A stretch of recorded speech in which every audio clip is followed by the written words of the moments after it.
The Texas coast is special to me, and my family has made countless memories there. This spring, it's time for you to do the same in Port Aransas. It's a place where family traditions naturally unfold, and you'll find beauty in the island views while taking time to relax between adventures. Just one visit, and you'll see why generations of Texans have anchored their traditions to the island life. Start your new favorite family tradition in Port Aransas, Texas. Plan your visit to Houston's beach at visitportaransas.com. Hey parents, are you looking for ways to give your high school student a competitive edge while enriching their education? Then you need to check out the Rice University Pre-College Program. It's fully online and the courses are designed to challenge and inspire. This program provides a unique opportunity for your teen to explore their interests with engaging online courses in a variety of subjects like medicine, STEM, business, and more. Help your high school student prepare for the rigor of college academics while learning valuable skills. To learn more, check out precollege.rice.edu. That's precollege.rice.edu.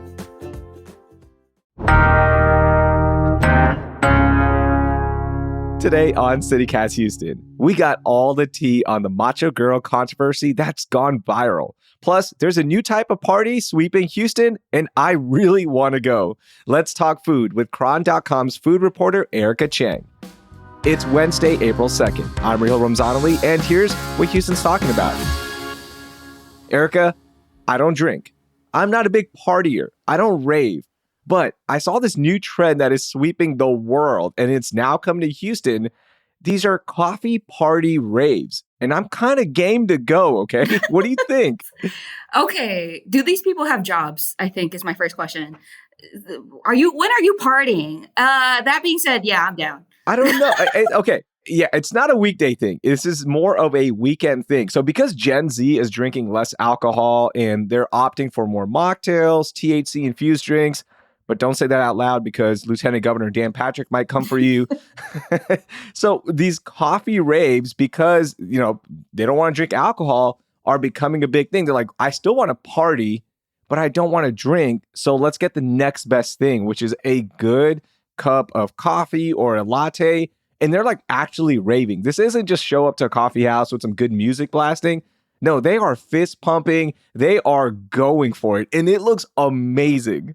Okay, in theory, I like the concept, but in practice, hey, I just gotta say this, coffee is a diuretic. Where are you guys running to after you're turning up in the morning, bro? You get lit. What's happening in the aftermath? I'm so sorry. There is no way that nobody is like not needing to go to the bathroom afterwards. That's just me. Okay. I didn't think about the logistics of this. That's a very fair point that I didn't think about. I like that thought. I love coffee. That is like my favorite thing. To me, it is almost euphoric, okay? If I get a good latte or if I'm making it at home, I've got a whole coffee set up. Anytime somebody comes over, I offer them the menu. Like I have an actual menu where I can tell them like, hey, what do you want? Cold brew? Do you want just a espresso shot? Do you want a latte, lavender latte? Your boy can do it all, okay? That was my pandemic trick that I picked up. Oh, turn up. That's real. So to like get that and then to get like some house music, which I'm not the biggest fan of, but if I'm in that atmosphere, I'm pumping, I'm having fun, I can see why this is a big trend, not only here in Houston, but worldwide. Oh, yeah, for sure. I love the idea. And I think somebody on TikTok once said it was like the idea of an Eastern European coffee house. There's always a DJ that's like, doom, doom, doom, doom, turn up. Yeah, why not? However, logistically, once again, it's a diuretic. I think I think we need some stuff there. That's just me. Fair. We should party our hearts out, though. We should party our hearts out. Now, if there's like a 90s hip hop concert or 90s hip hop playlist with a little coffee meetup, that's what I'm talking about. That's just like my Saturday morning, Sunday morning thing. Like we're playing music, we're drinking coffee, we're having fun, the kids are dancing. Mom and dad are watching, recording, drinking coffee. We're just enjoying. But now to do it with more people, I'm kind of in. Okay, speaking of drinks, matcha is a very popular drink that has become a part of everyone's life, it seems like. Every coffee house offers some kind of matcha drink, tea houses that specialize in matcha. But then there's also Matcha Girl. And you messaged me, you're like, okay, we need to talk about this Matcha Girl controversy. I have no idea what's happening here. Fill me in. Give me the tea. Spill the tea here. Spill the tea. Okay, I'm a tea girly. I told you once before, I'm not a huge fan of matcha, but so many people are, and I think this has impacted a very large but niche community online and specifically in Houston. So, over the weekend, there was this social media influencer. Her name is Lauren Galindo, who is actually married to a Houston restaurateur. She started a matcha pop up called Matcha Girl. And the idea of this brand is that, she's like a lot of influencers. Oh, we're promoting wellness and health through the green matcha girly aesthetic. So, in Galindo's eyes, the green matcha girly is someone who enjoys like healthy breakfast, clear skin, good workout routines, and goes to bed early. Sounds like that influencer who does the, what's his name? Ashton Hall, who does the morning routine. Sounds like Yeah. him. Okay, by the way, I bought a bottle of that Saratoga and I tried it, and it didn't make me feel like that I could float over a pool for 4 minutes. Oh It's my solid gosh. spring water. It's on sale at Kroger. So for $2.50. Yeah, sorry for the tangent. If y'all haven't seen this morning influencer, Ashton Hall, he's this social media influencer. He does this wild morning routine. He started promoting like Saratoga water. He did it on accident, and he's not getting paid for that right now. But yeah, he's the guy who's like dunking his head into a bowl of water and eyes, rubbing his face with a banana peel. But yeah, there's this aesthetic with these social media influencers. So Matcha Girl is promoting that kind of same lifestyle, healthy, no toxins, all that stuff. I like how you said aesthetic because I know what you're talking about. So then what happened? Like she had this pop-up and then what? Okay, so she has been doing this pop up in Houston at the Sugar Room. Her husband is the owner of the Sugar Room. Okay, important detail there. But her pop up kind of, as influencers do, kind of go viral on TikTok. And a lot of the matcha community on TikTok has been accusing the Matcha Girl pop up in Galindo of low quality matcha. Ooh. The kind of, yeah, I know, big talk. Dude, that is a big accusation in the matcha community. Huge accusation. Okay, they're also saying that her matcha lattes cost $11 per cup, and it's not like a big old thing. It's the little cutesy cups. Okay. And that being said, $11 is fine if you're paying for high quality matcha, right? Yeah. There are concerns about this pop-ups matcha. There are a lot of accusations that the color is off, like it's a dull green, it's brown, and there are people that notice that this woman batches her matcha, so she's not like whisking it individually, or her staff is not whisking it individually. They're making a huge batch. Oh, that's a big no-no. Yeah, because when you go to like a really high-end tea house or a coffee house and they have a matcha drink, they individually prepare it, right? Like when they put the matcha powder in, there's this tool that they just kind of like break up the matcha and then they brew it. And it's very personalized. It's not a batch thing, right? It's not a batch thing. So to like promote yourself as Matcha Girl and to do that, I can see why people are mad. So like what happens next? Okay. So the last accusation is that people have been saying that, she's guilty of cultural appropriation, that, matcha is a very important Japanese ritual. It's a ceremonial custom. And this lady is, just selling it out of a bar in Houston, and maybe not the greatest way. So what happened next is that there is a very well-known matcha influencer, Remy Morimoto Park, who is known online as Matcha Mommy. She is based in LA, and she actually went on TikTok and created a 3-part video about Matcha Girl, right? Oh. Yeah. Ooh, spicy. Hold on. So Matcha Mommy is now taking down Matcha Girl. There's no relationship between the two, just the brand identity, it sounds like. Yeah, I guess it's the product, the matcha, right? Remy Morimoto Park, she actually has a matcha brand, and she's part Japanese, and she knows about matcha. She makes it her mission to be in that industry, right?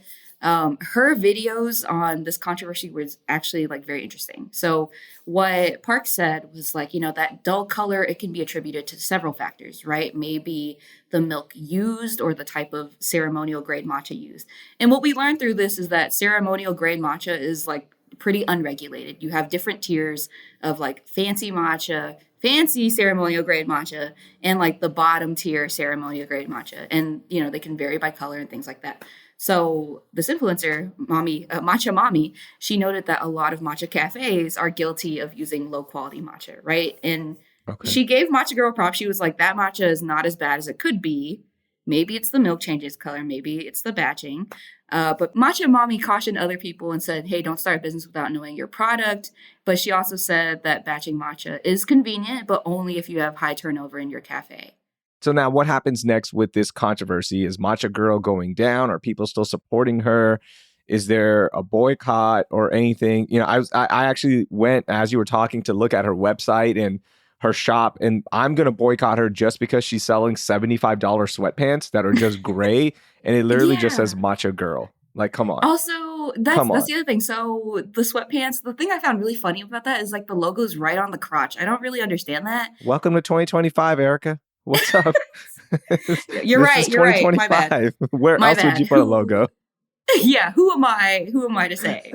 But like, so this is the very weird thing. Yeah. This woman, Matcha Girl, she's also been accused of deleting the negative comments on all her posts and keeping the positive ones. And we can't necessarily verify that all the way because, you know, we look at her account and we see positive things.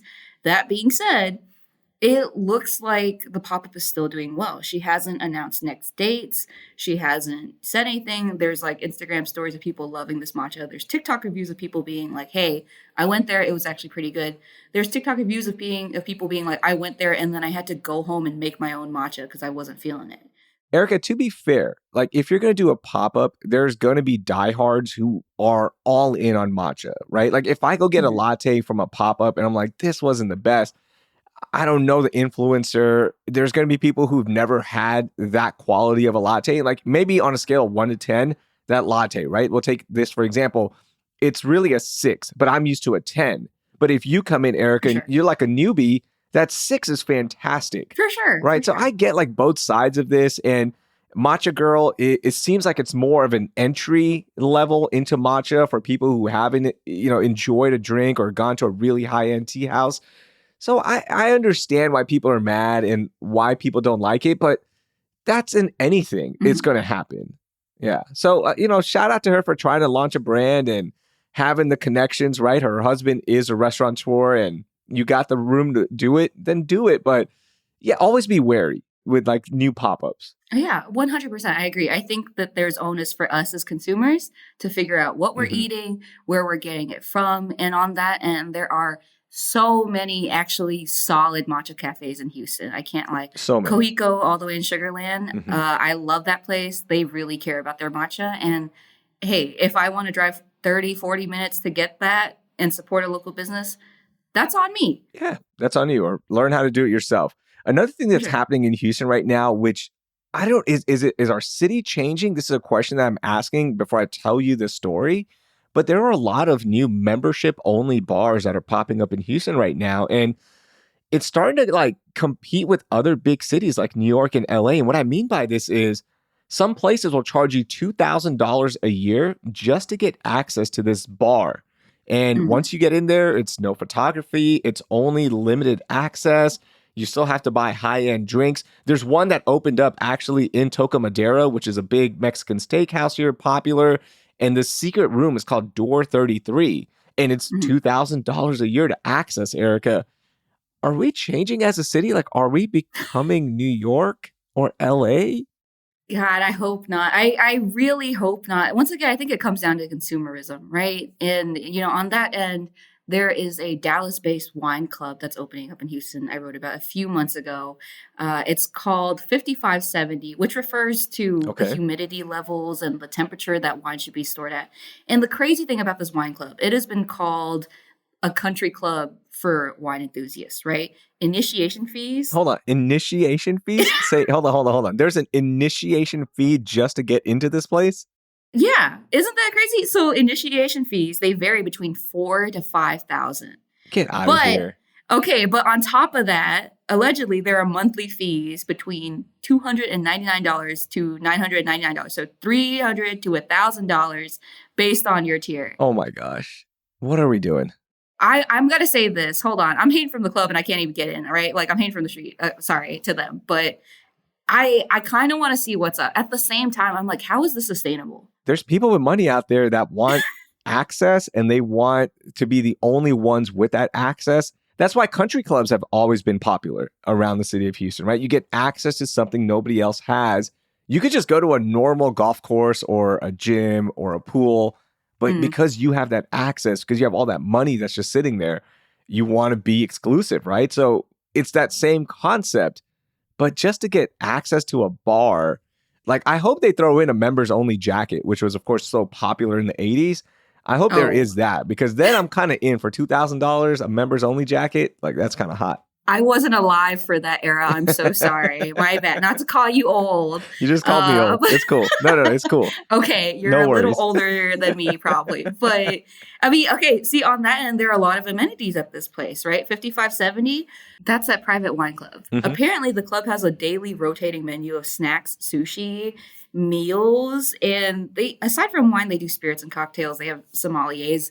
Yeah. I'm not a drinker either, but it sounds like you're getting your value there, especially, hey, sushi. If I'm pulling up every day needing to play a sushi and dipping, I don't know, man. I don't know. Okay, how much would you pay for this type of access? Like, what is your final number?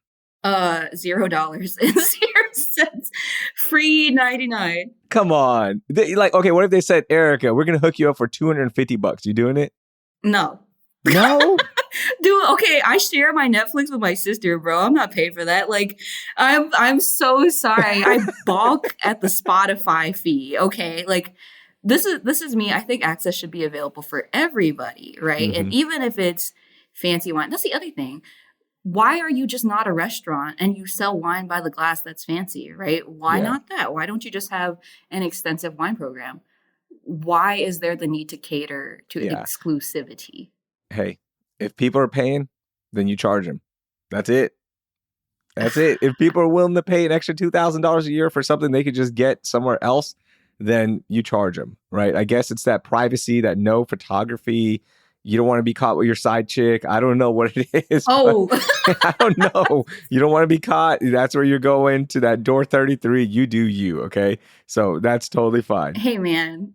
If you got a side chick, be confident about it. I'm so sorry. Just be out in the streets. Just be out in the streets. You don't have to hide anymore, man. Yeah. That's just my belief. But how much are you paying to get in, Raheel? You asked me, how much are you paying? Oh, you're going to judge me pretty hard here. Obviously, I don't drink, right? But if you said, hey, you get access to something I really love, like a fitness related place, right? Like a gym or a club or something. Sure. I'm willing to pay up to $1,500, depending on what it is. Oh my God. Okay. $1,500. I'm willing. Okay.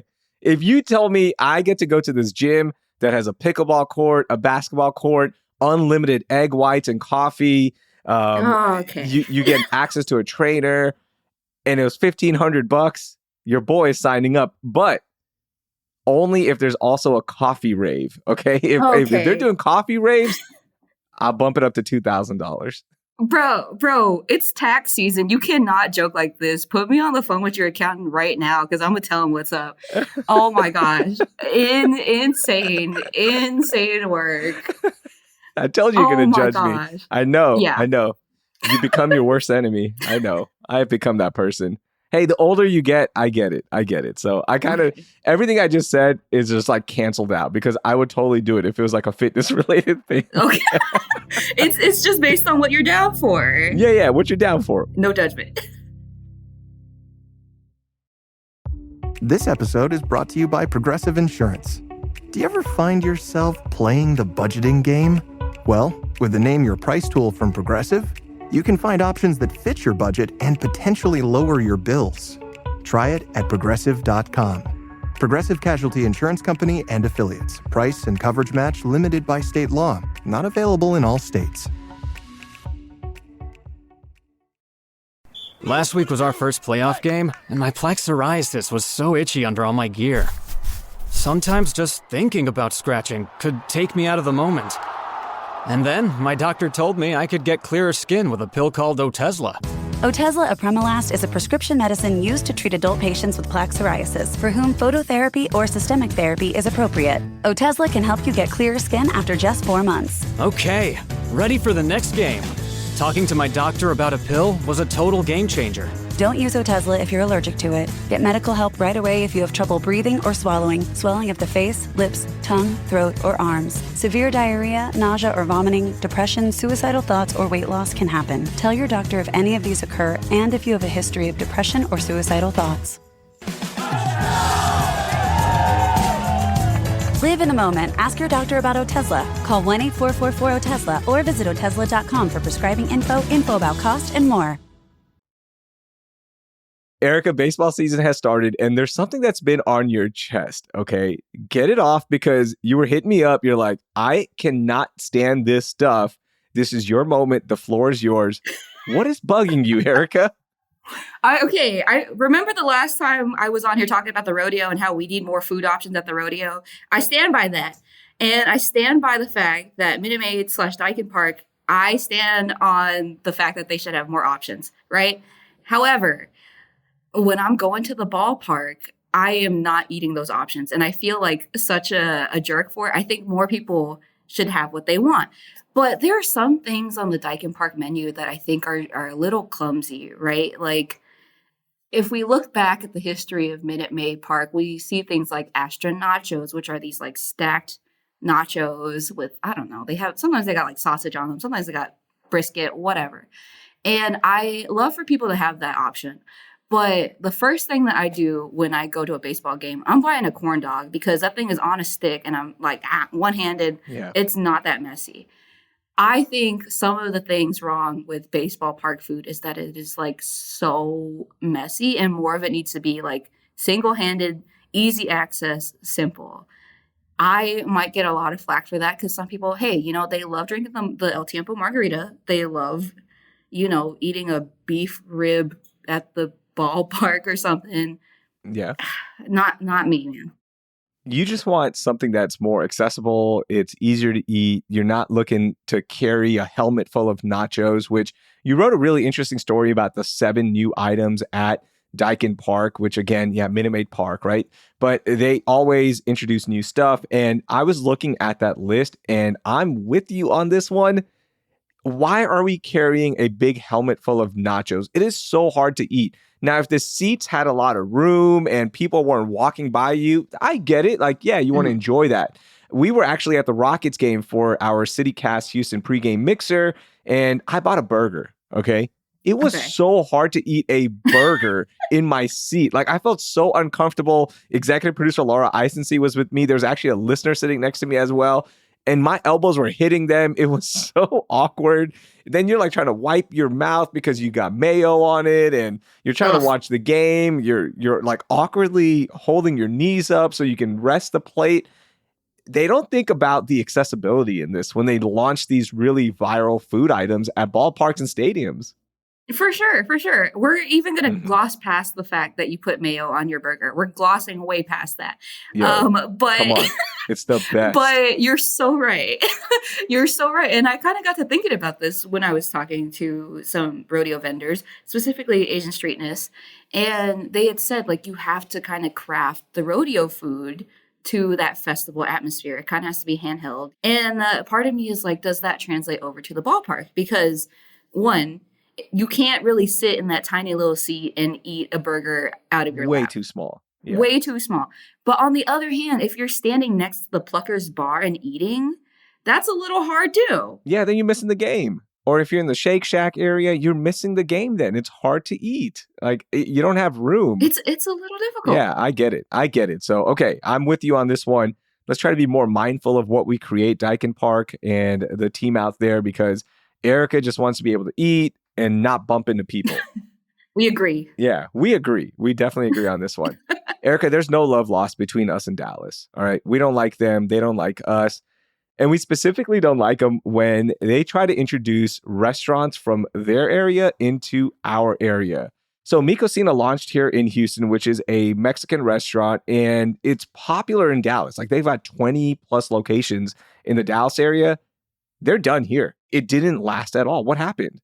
That's a great question. I don't particularly know. I think maybe on one hand, having a Dallas restaurant bring Tex-Mex to Houston is a little presumptuous. Hey, we got Ninfas, we got El Tiempo, we got a lot of very good, very strong competitors in that field. That being said, this Tex-Mex restaurant was also in the middle of River Oaks. And I'm not saying that you can't eat Tex-Mex in River Oaks. I'm just saying sometimes you got to check out the neighborhood. Sometimes you got to sort things out a little bit. And part of me is like, in River Oaks, what neighbors are going down to Mi Cocina to eat? You think it would have lasted somewhere else? In another neighborhood? I mean, hey, I might get flack for this, but I think if you go to the suburbs, it's fine. And I'm not just saying that because they only have Panera and In-N-Out right now, but I think You're gonna trigger me here. Don't mess with me with my suburbs. All right, we got some great options out here. I believe that you keep those two options, and I'm very excited. When you drive into Katy to Asia Town, that's right. Katy, suburb. I went Saturday. I cannot lie. I'm hiding right now. I definitely went Saturday. Okay. So you're saying it could have lasted in the suburbs, maybe. I think maybe. I don't know. I think it's more of a Houston thing. Like, outside brands don't do well here for the most part, right? Mi Cocina, I'm sure their food was fine. I'm sure their service was great, but we just don't take kindly to out-of-town brands. Krispy Kreme. They've tried multiple times to crack this market, but this is a Shipley market. We're not going to budge from that. Although Tim Hortons, by the way, they've opened up a couple locations. They seem to be doing okay, but we'll see how they look in a year. Because Krispy Kreme always starts off with a bang. There's lines, and then 6 months later, the location on Westheimer shuts down for another time. Like, it's hard to crack Houston brands because we're so loyal. We're incredibly loyal. I mean, for the first 17 years of my life, I only ate Shipley's donuts and I wouldn't go anywhere else. Mm-hmm. One time in Louisiana as a kid, I ate at Krispy Kreme and I was like, okay, I'm not feeling it. And I think a lot of Houstonians feel like that. I think you're right. I think there's a lot of brand loyalty to local things. That being said, hey, we got a lot of Torchy's tacos in Houston. Good point. No, that's a great point. Yeah, Torchy's is doing fine. They have multiple locations. It's, always busy. They're doing great. That could be the outlier here.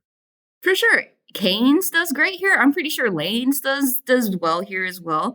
That being said, I prefer Lane's to Cane's. I'm so sorry, A&M people. Oh yeah, give me Lane's all day. Although both are good. Oh, let's grow Raheel. Yeah, they're both good. I like Lane's because they actually offer halal chicken at the Katy location. Yeah, so I like that. So shout out to them. All right, so maybe it is a Houston thing. Maybe just Mi Cocina didn't brand it correctly. We're not sure. But rest in peace to them. They're no longer here. Rest in peace. Erica, what was the best thing you ate last month? Come on, put me on game. Oh, put you on game. Put you on game, Raheel. Okay, I think you'll really like this, but a few weeks ago, I did this profile on Tailspin Pizza, which had been blowing up on social media, right? Sean the Food Sheep went there, Dang It's Wayne went there, and Eric Eats went there, and all of these influencers. Yeah. I'm not technically very influenced by foodie influencers, but I was like, dang, they're putting some interesting stuff on this pizza. They have coffee-crusted brisket, flank steak. They have a lot of very interesting toppings. And so, I went in the name of research, and I actually really loved it. And something that was awesome about this, I was talking to the owners, Tailspin Pizza. One, it's sort of named after that old 80s cartoon that existed way before I was born. For y'all that know, y'all know. I remember watching Tailspin. Yeah, I did not watch that. And I was talking to the owner and he was like, my favorite episode of Tailspin was the one where they kind of do drone delivery for pizzas. And that's kind of how this came about on one end. And so sweet. But they're super halal friendly. All their meats are halal. They have halal options. Oh, nice. I didn't know that. Yeah. And okay, so this is the thing. They have been feeding one of the Islamic schools in the area. They've been feeding those kids lunch every Thursday. Oh, wow. They have a standing order. Where is Tailspin Pizza? It is off I-10 in the old iFratelli space. Yeah, I know exactly where that is. Right after the Beltway and I-10 intersection. It's one exit down there. iFratelli's used to be there. I know exactly where that is. So it's more like Spring Branch Memorial area. Exactly, yeah. And their kind of thing is what they call a Neo-Texan pizza, which is Neapolitan-style pizza with a Texas twist, right? Sign me up. Sign you up. Okay, that being said, the two pizzas that they've really blowing up on Instagram for is one, the Coffee Cowboy, which is a coffee crusted flank steak as a topping. Ooh. Solid. Once again, also halal, also stellar. And their second one is the bone marrow bolognese, which... What? Yeah, okay. Very, very rich. I think for me personally, I can eat like maybe 2 slices, 1 slice, and it felt like eating lasagna, but pizza form. It was so good. But my favorite there, sleeper hit. Y'all not gonna appreciate it. Candied carrot. Candied carrot. What else is on it? Yes. Okay, so we got carrot, we got wood-fired carrots on there. And before y'all come at me for eating a vegetarian Oh, pizza, wood-fired carrots slap. Oh, they slap. Okay, they're yeah, so exactly. good. So good. That's what I said. Aside from the carrots, there's also like candied pecans on there and a pecan pesto. And Ooh. just, yeah, mwah, chef's kiss. It was awesome. I'm going. You can stop right there. I think we need to Okay. do a team lunch there and have all the pizzas. That sounds fantastic. I'm so glad you mentioned them because, yeah, I've seen it all over social media. And now that Erica said, hey, it's worth it, your boy's going, and hopefully you're going as well if you're listening to this episode. Erica, thank you so much for giving us that recommendation and all of this news. That was a lot of fun. That was fun. I'm so sorry I roasted you repeatedly like some carrots. My bad.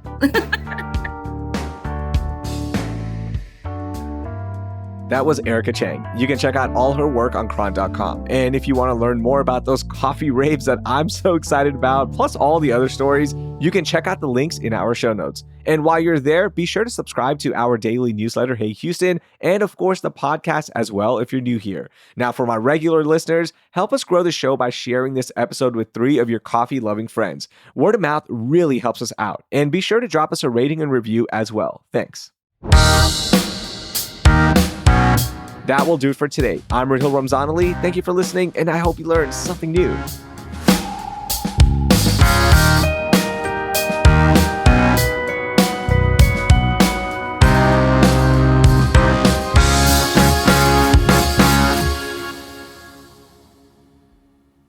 Perfect burger starts with this: mayo, cheese, patty.